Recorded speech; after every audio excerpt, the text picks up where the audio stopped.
Hello guys, welcome to my channel. I know you usually see me cooking, but this week has been a bit hectic, so I decided to do a sit-down video.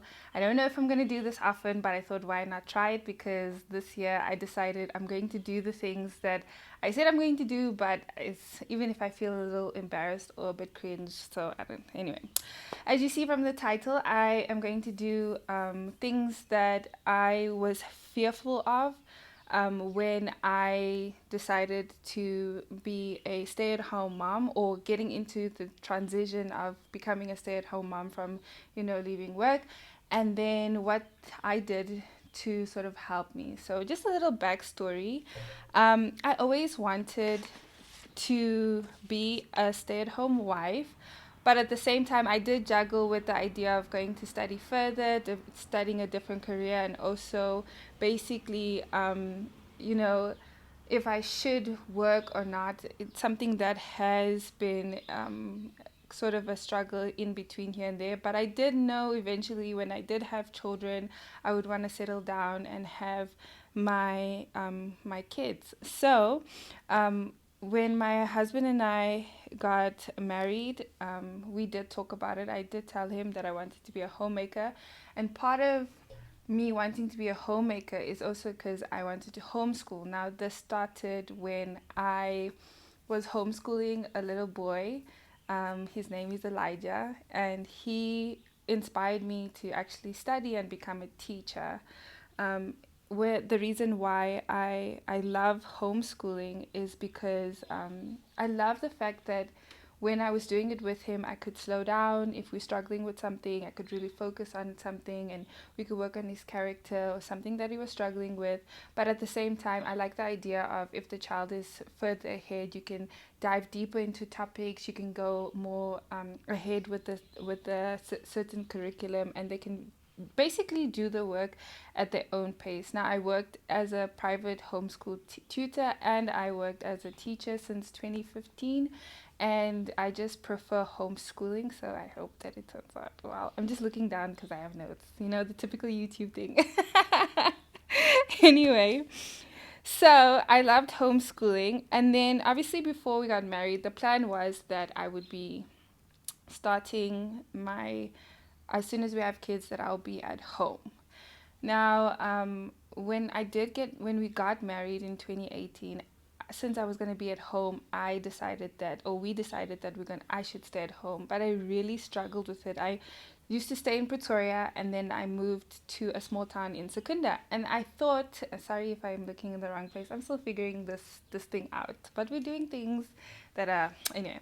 So when I moved to Pretoria, so what happened was, we moved from Pretoria all the way to Secunda, and Secunda is a smaller town. Now, for some reason, I thought that because I'm moving to a smaller town, I would be able to make friends easily, and it won't be so difficult. But I felt really lonely here at one point. I really struggled, and surprisingly, everybody here is very work orientated. So there was scheduling, all of that. So my husband suggested that I would start working, and that helped me a lot. So I had that fear, firstly, that, okay, will I be able to cope being at home again?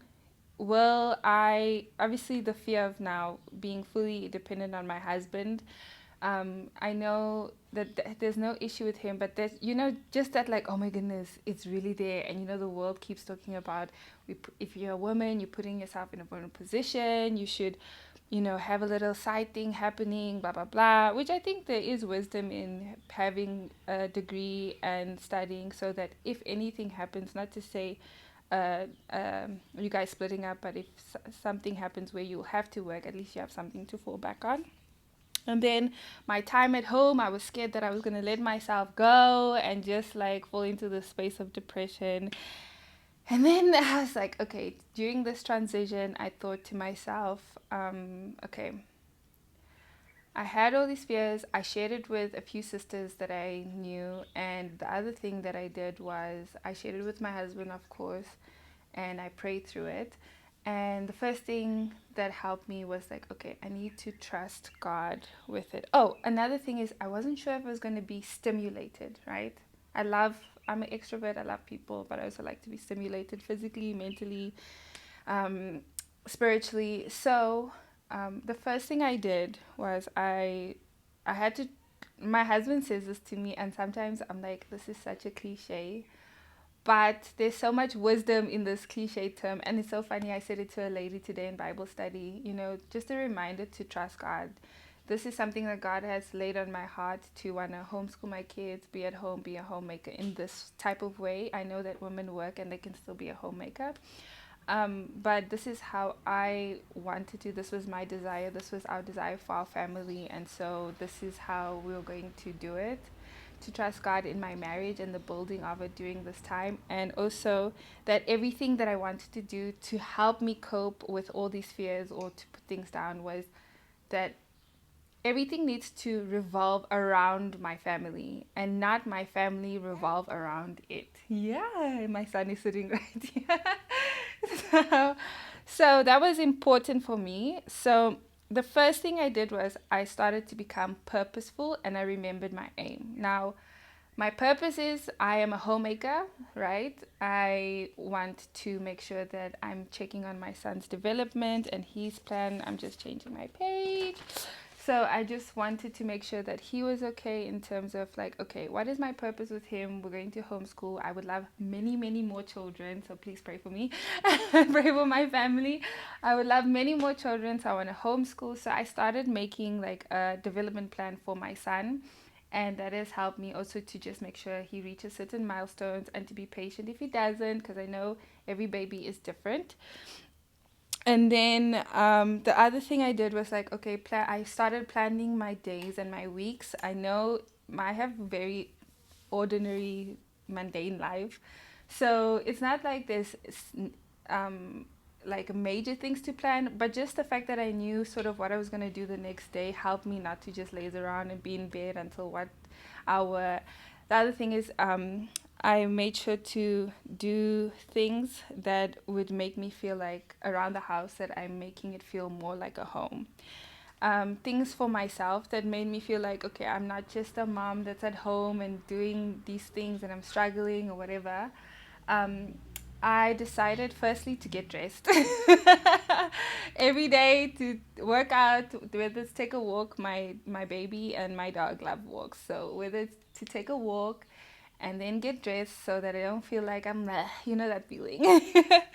And then I do my Bible study, and on days I don't, there's lots of grace. I know God wants me to do the things that I'm called to do. So that would be being with my kids, or cooking, or I don't know, whatever it may be, or running errands, or going to the hospital, blah blah blah. Um, I love to cook for my family, as you see in my channels. I love to cook for my husband a lot. I love my husband a lot. So I decided I'm going to record it and share it because there's been ladies that have been wanting to ask for recipes and stuff. So I thought, let me just share that. I decided, like I said earlier, to do things that I said I'm not going to do, like cringy things. So one of them, just hold on.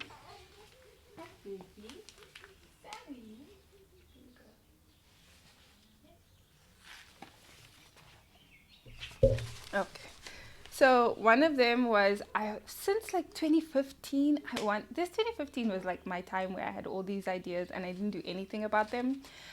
But I wanted to do a blog, so this is a video version of a blog right now, and let's see how it goes. I'll definitely continue with it.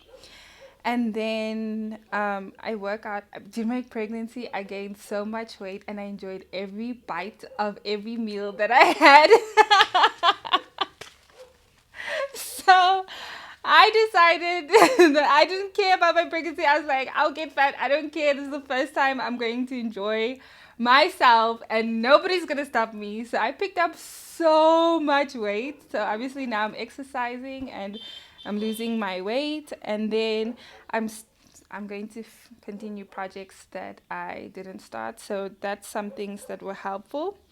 And so basically it just goes down to having aim and purpose and to remind myself of that. Now, there are days where it's not so easy. So there are times where I'm struggling or I feel a bit lonely, and that's where I really take the time to remind myself to be thankful.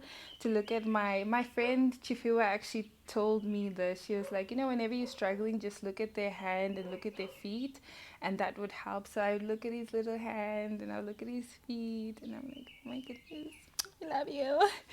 And then I wait, let me just check. Sorry. Yeah.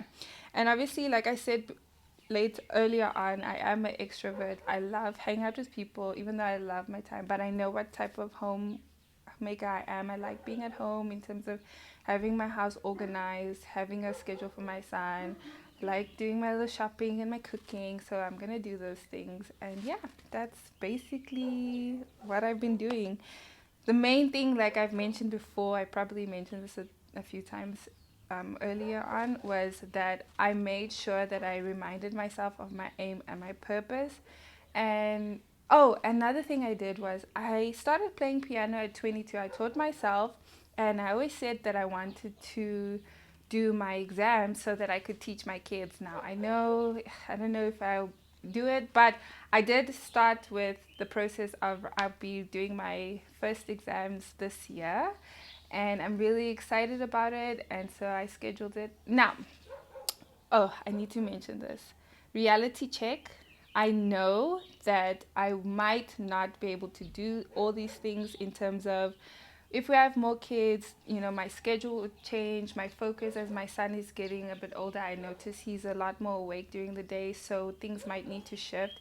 And that's why it was important for me to say and to be reminded that everything that I'm doing to help myself stay at home, be a homemaker, enjoy my time with my family, and to make sure that my husband and my son is taken care of. We can talk about that a bit more later, but is that it needs to revolve around my family and not the things that I want to do revolve around my family.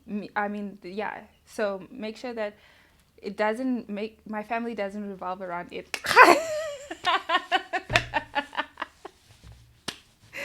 See, this is why people don't do public speaking because it's so nerve-wracking. But anyway, yeah, this is basically why I'm doing it and what's helped me with my fear. And like I said, to trust God with my family direction, my marriage, my life, to be thankful, to have aim and purpose.